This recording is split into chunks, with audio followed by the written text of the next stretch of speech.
কলমে নাই কালি আমারে পুরা কপালে এই কি লিখেছিলি রে কলমে কি নাই কালি রে দু চোখ আমার নদী হলো দু চোখ আমার নদী হলো আর কি দেখতে চাও রে বন্ধু যত খুশি ব্যথা দিয়ে যা।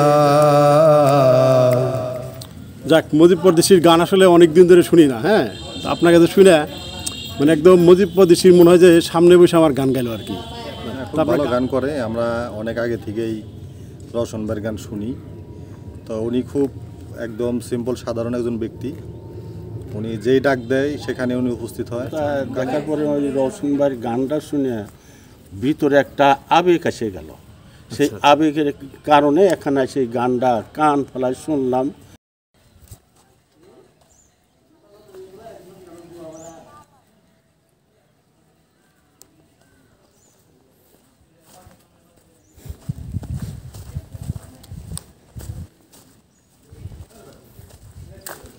আপনার নাম রওশন ভাই না ভাই? জি ভাই। আপনার একটা গান শুনছিলাম এর আগে আর কি। হ্যাঁ, ইউটিউবে একটা গান শুনছিলাম নাকি ফেসবুকে শুনছিলাম। তো এমনিতে কি করেন আপনি? আমি বাড়িতে ওই টুকটাক অটো রিক্সা চালাই। অটো রিক্সা চালান না? জি। আপনার গানটা শুনছিলাম, আমার খুব ভালো লাগছিল আর কি। আপনার এমনি দেশের বাড়ি কোথায়?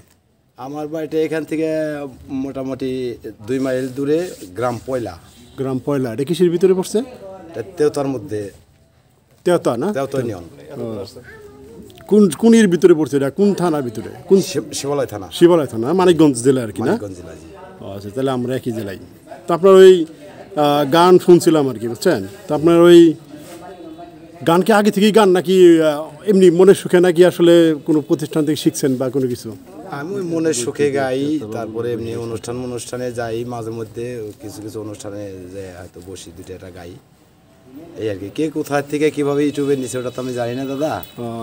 তো এখানে তো বসে রয়েছেন, মানে কি মনটা খুব একটা ফ্রেশ না, তার বসে বসে ভাবতেছি যে কি করি, কি অবস্থা। এমনি রিক্সা চালায় কীরকম পাওয়া যায় প্রতিদিন? ওই কোনোভাবে চলা যায় আর কি, মানে স্বাভাবিকভাবে। তো আপনার এই একটা গান যদি আমাকে একটু শোনাইতেন আর কি, তাহলে হয়তো মনে করেন যে একটু ফেসবুকে দিতাম আর কি। তো আপনার গান এমনিতে শুনছি, ভালো লাগছে, তো যদি একটু দিতেন আর একটা গান গাইতেন আর কি। এখন তো যন্ত্রপাতি মানে তো আমি পারি না এইভাবে বসে। না, যন্ত্রপাতি ছাড়াই আর কি, এই মনে করেন আপনি খালি গলায় গাবেন আর কি।